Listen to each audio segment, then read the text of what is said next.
Today, let's learn how we can remove Authenticator app without using a phone where you have your Authenticator app.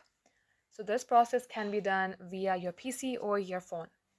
Now, in my case, I will be using my phone. Open your browser, type in Steam account login, then select sign in. At the section, select help, I can't log in. Select the last option. As you do that, type in your email address, check the box, select search. Now in here, select I no longer have access to this email address. Now, as you do that, you're going to have to fill a form. So type in your current email address, and this is where you will receive a link. Once done, select the username, first name used in your email, and your phone number from your account. Check this box and select send.